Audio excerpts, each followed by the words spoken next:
Introduction of mechanics and heat, and our topic is torque and the two conditions for equilibrium. And by the way, we are the group 5. Torque and the two conditions for equilibrium is a turning tendency force about a particular point. So here we will focus more on moment or torque, in which the submission of movement in our system should be equal to 0. In this formula, this is have two components. First, moment counterclockwise, which is positive, and second is moment clockwise, which is negative. So here is my problem. Find the Nm or Newton meter in the picture below. In the picture below, there should be nail and hammer. So nail represent as pivot, while the hammer also represent as F. What we are going to do is we will find the Newton meter. Solution. We will use M for the symbol moment of force, but in the same cases, they use symbol of torque. If we want to compute the symbol moment of force, we should apply by this point into our system. So we have to determine what is the moment of arm, which is D. M0 equals Fxd equals 200N times 5N equals 1000 Newton M clockwise, or negative 1000 Newton M. So the Nm or Newton meters is 1000 Newton meters clockwise, or negative 1000 Newton meter. Three objects are located in a coordinate system as shown in the figure A. Find the center of gravity. How does the answer change if the object of the left is displaced upward by 3 meter and the object on the right is displaced downward by 1.5 meter in the figure B? Treat the object as point particle. Solution A. The y-coordinates and z-coordinate of the center of gravity in part A are both 0 because all the objects are on the x-axis. So xig is equals to summation of mixi over summation of mi is equals to m1x1 plus m2x2 plus m3x3 over m1 plus m2 plus m3. So summation of mixi is equals to m1x1 plus m2x2 plus m3x3. So we need to substitute. So the summation of mixi is equals to 10.0 kilogram times negative 1.5 meter plus 4.0 kilogram times 0 meter plus 8.0 kilogram times 3.0 meter. So the summation of mixi is equals to 9 kilogram times meter. So xcg is equals to 9.0 kilogram times meter over 22.0 kilogram. So we need to cancel kilogram. So 9.0 divided by 22.0 is equals to 0.409 meter. Solution B.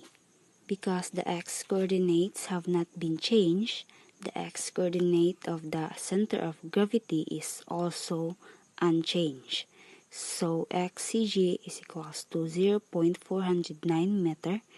So ycg is equals to summation of mi yi over summation of mi is equals to m1 y1 plus m2 y2 plus m3 y3 over m1 plus m2 plus m3. So we need to substitute. So 10.0 kilogram times 3.0 meter plus 4.0 kilogram times 0 meter plus 8.0 kilogram times negative 1.5 meter over 10.0 kilogram plus 4.0 kilogram plus 8.0 kilogram. So ycg is equals to 0.810 meter.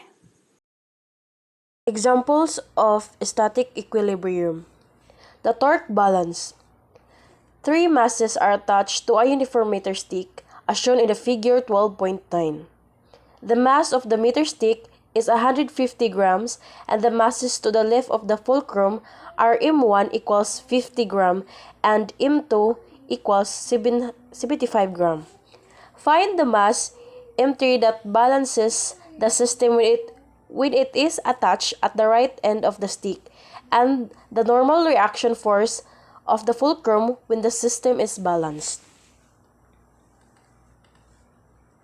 For the arrangement shown in the figure, we identify the following 5 forces acting on the meter stick. W1 equals M1G is the weight of mass M1. W2 equals M2G is the weight of mass M2. W equals Mg is the weight of the entire meter stick. W3 equals M3G is the weight of unknown mass M3. So F is the normal reaction force at the support point of S. We choose a frame of reference where the direction of y-axis is the direction of gravity. The direction of x-axis is along the meter stick and the axis of rotation.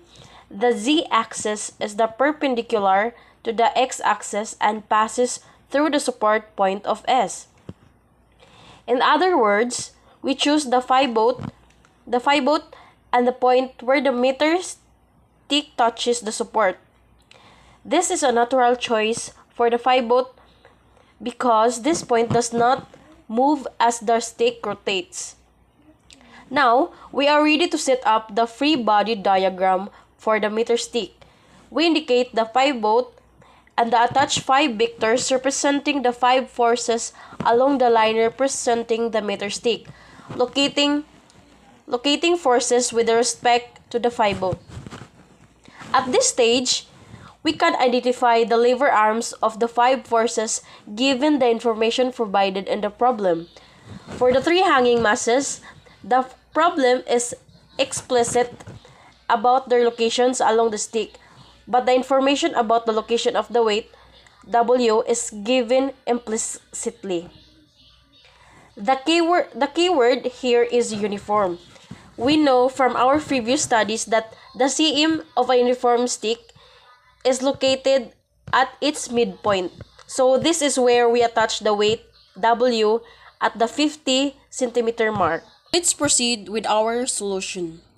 With figure 12.9 and figure 12.10 for reference, we begin by finding the lever arms of the 5 forces acting on the stick. R1 equals 30 cm plus 40 cm equals 70 cm. R2 equals 40 cm. R equals 50 cm minus 30 cm equals 20 cm. RS equals 0 cm because FS is attached at the phi boat. RS equals 30 cm. Now, we can find 5 torques with respect to the chosen phi boat. T1 equals plus R1 W1 sin 90 degrees equals plus R1 M1G counterclockwise rotation positive sense. R2 equals plus R1 W2 sin 90 degree equals plus R2 M2G counterclockwise rotation positive sense. R equals plus RW sin 90 degree equals plus RMG gravitational torque. RS equals RSFS sin S equals 0 because RS equals 0 centimeter. R3 equals negative R3 W3 sin 90 degree equals negative R3 M3G clockwise rotation negative sense. Second equilibrium condition. Equation for the torques for the meter stick is T1 plus R2 plus R plus RS plus R3 equals 0.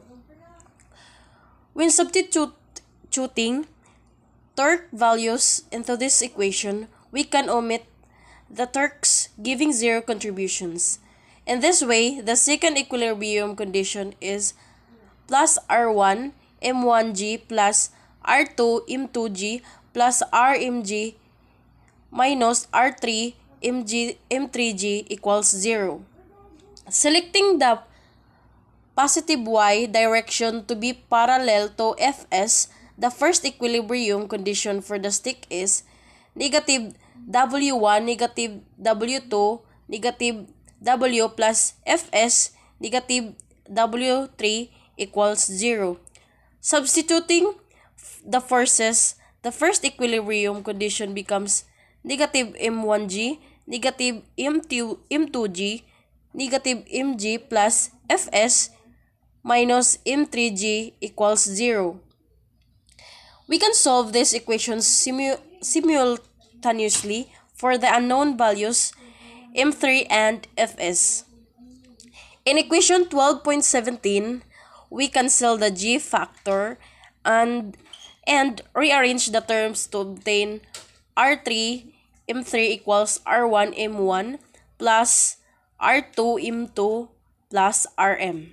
To obtain M3, we divide both sides by R3, so we have M3 equals R1 over R3 M1 plus R2 over R3 M2 plus R over R3M and equals 70 over 30 times 50G plus 40 over 30 times 75G plus 20 over 30 times 150G equals 316, 2 over 3G and 317 grams. To find the normal reaction force, we rearrange the terms in equation 12.8, converting grams to kilograms. Fs is equals to M1 plus M2 plus M plus M3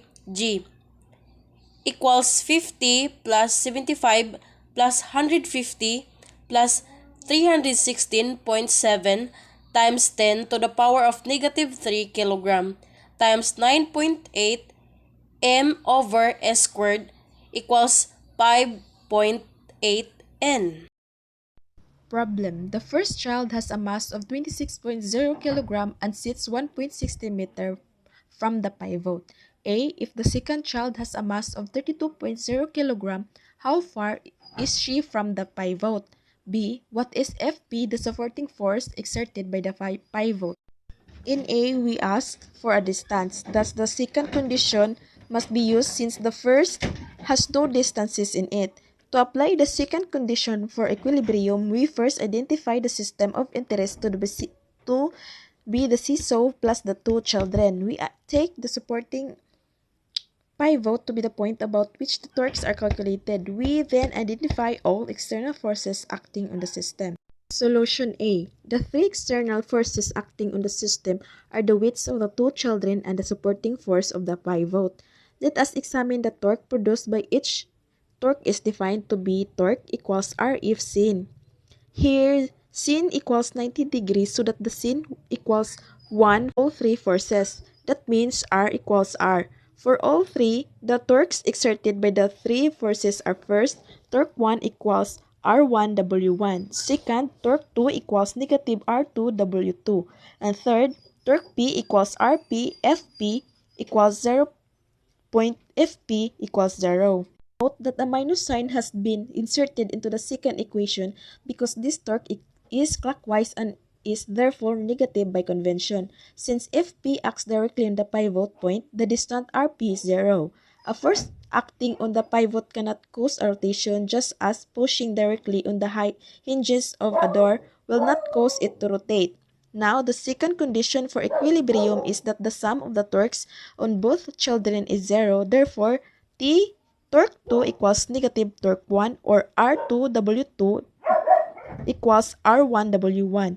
Width is mass times the acceleration due to gravity. Entering mg for W, we get R2 M2g equals R1 M1g. Solve this for the unknown R2. R2 equals R1 M1 over M2. The quantities on the right side of the equation are known, thus R2 equals 1.60 meter times 26.0 kilogram over 32.0 kg equals 1.30 meters. As expected, the heavier child must sit closer to the pivot 1.30 meter versus 1.60 meter to balance the solution B. This part asks for a force Fp.